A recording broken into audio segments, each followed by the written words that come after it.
السلام عليكم ورحمة الله وبركاته. مدرر سومالان يوم الإسلام كي وايد السلام يا ميل كستا joogtaan waxa aan la yaabanay Soomaalidan hoonkii kaga dhigay Soomaaliyan la kala goy Soomaalida ma hayn la kala qaxeeyo Soomaalida ma hayn la kala geeyo horta su'aashaydu waxay tahay yay ahaayeen Soomaalida isla joogtay ma Soomaali isla joogtaba aragteen abid ma Soomaali midaysan ba aragteen abid haddii ay jirto halka ay ka jirtay baliisoo sheega marka laga tago labadii dal ee 60kii xoroobay ee muddada yar ee kooban wada joogay cid aan ahayn oo midowday haddaa aragtaan idinku ii soo sheega anu maan arag Soomaali midow weligii ma arag marka Soomaalidan midaysnaan jirtay Soomaali weynta midaysnaan jirtay ee la kala goy waayo ma Jabuuti kula midowday ma kilinka shanaad baa kula midoobay maxaan ku dhahday NFD baa kula midowday maya Soomaali midowday abid lama arago ma jirin laba dal oo 60kii maxaan ku dhahay xoroobay oo Somaliland hor xorowday ayaa isku dayay inay dhisaan wax la yiraahdo Soomaali weyn laakiin kuma guuleysan labada dal ayaa maxaan ku dhahday muddo yar wada joogay muddo yar oo kooban oo maxaan ku dhahay intaana uu khilaaf ka dhex taagnaa labada wadan cid aan ahayn maxaan ku dhahday oo midowday ma jirto degmoy warqadiisa ku hooy labada wadan cid aan ahayn oo midowday ma jirto kuwaasina waqti yar oo kooban ayay wada joogeen iyo goyn yar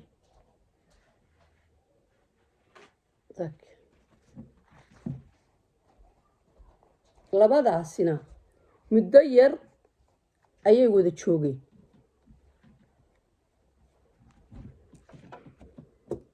ciddaa cidaan ahayn intaa cidaan ahayn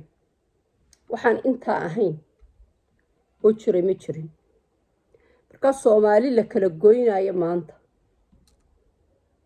ma jirto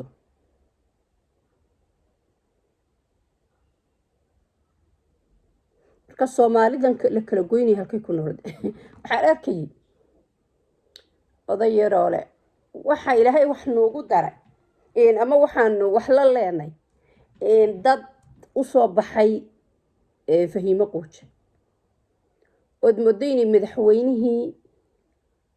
Mareykanka u soo baxayaan maxay tahay wax isugu keen jira goorma wax isugu keen jiray yaa wax isugu keen daray baraynu midowday waanaynu kala noqonay inta labaad qiimo darrada dadka Soomaalida ah saan qofka Soomaaliga asagu inuu qiimo leeyahay isugu arag waxa ku tusaysa ninka uu leeyahay madaxweynaha Mareykanku hariya habeen wuxuu taagay dawladda Soomaaliya oo leeyahay qashinka ku daafada xashiishka maxaan ku dhahay tuugta waxaan ismaamuli kari waayay waxaan aan waxba ahayn asna waxa uu ku leeyahay waxaad moodayn madaxweyne Mareykanka loo soo baxay madaxweynaha Mareykanka uu ka yaqiiqsoonaya uu ka wiswisaa qof gabadh wadankeedii timi oo wadankeedii lagu soo dhaweeyay ayaad nin banaan jooga talabaad wax aad u la yaab leh markay Somaliland la doodayaan Somaliland gaalay raacday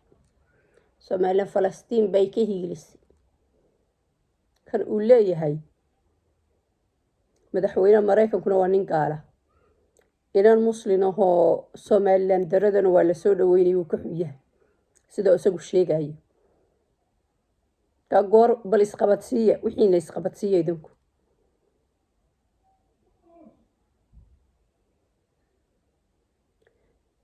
macnihii qofka soomaaliga ah dhiigga qofka soomaaliga macna dadkan lama laha waa dad aada moodo inay yasan yihiin waxaa lagu odhanayaa carab baa la dilay 25 baa shalay ka laasconood soomaaliya baa lagu dilay 40 sano soomaalida dhiiggeeda qurqulayeen ay dhimanayeen laakiin dhiigga ninka carabka iyo ilma carabka baa qiimo kula leh ka soomaaliga waxba kuma lama aha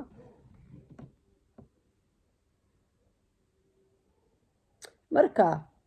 ama ha idin lahaada ama iyaanu idin lahaan anaga kaayagu macnuu la leeyahay somaliland baan nahay banaankaasaan u taaganay soomaali isu timina abid maanaan arag kuwa kilinka shanaad joogaan ku iman jabuutan ku iman kuwa ki maxaan ku idhaahdayay nfd joogaan ku iman haddaad tidhaahdo kuwa waa la haystaa maxay jabuuti kuugu iman weyda kugu diida haddaad leedahay waa la haystaa bal madaxda kiiniyaatiga ee soomaalida ahi siday u hadlayaan ay dalkooda u jecel yihiin u fiirso ma kugu yidhaahdaan waanu kuu imanaynaa ma u malaynaysaa hadday biri xooloobaan kuwa kilinka shanaad jooga inay kuu iman laayeen maya iyagoo dagaalkii 77 socdo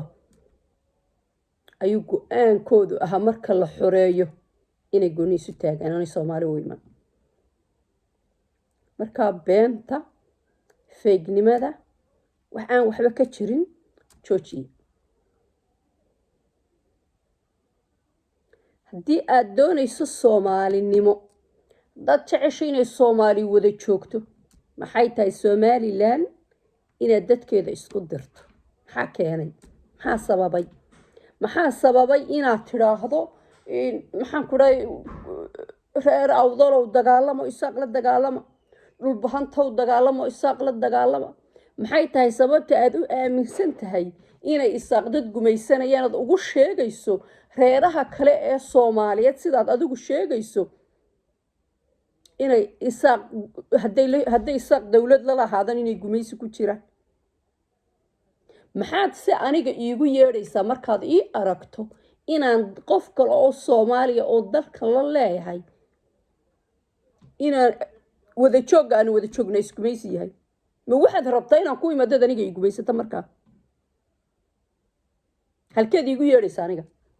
ilaa waxaad tii dadkii soomaalida ka soo yaaca hala joogina kuwa ka soo yaaca isaaq baa la yidhaha ka soo yaaca haddaad la joogtaan waa gumaysi xaggaad markaa aniga iigu yeedhaysa ad igu soo waddaa waxaad igu soo waddaa inaad i gumaysato soo maa waxaad igu soo waddaa inaad xasuuqi mar labaad bilowdo soo maa haddaba soomaali midowda iyo soomaali midoobaysa midna ma jiro waqti yar oo kooban ayaynu wada joognay waanaynu kala noqonay dadka aanu dalka wada leenayna sida shanta soomaaliyeed ee kale sida loogu wada nool yahay ayuunbaa somalilandna loogu wada noolaanaya shanta soomaaliyeed ee kale dad kala duwan baa degan way ku wada nool yihiin somalilandna soomaali kala duwan oo kala qabiila baa degan waanay ku wada noolaanaysaa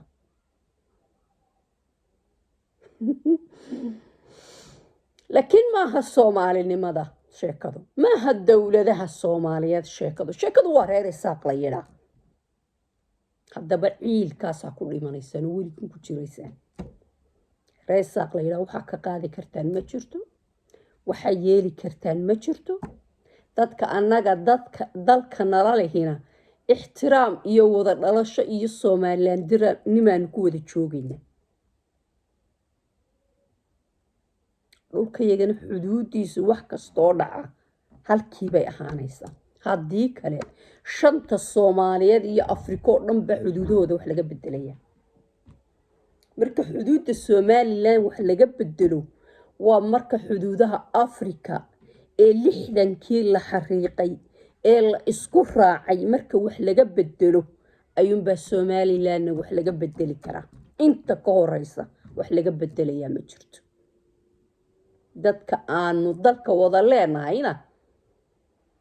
waxaan leeyahay saaxiibayaal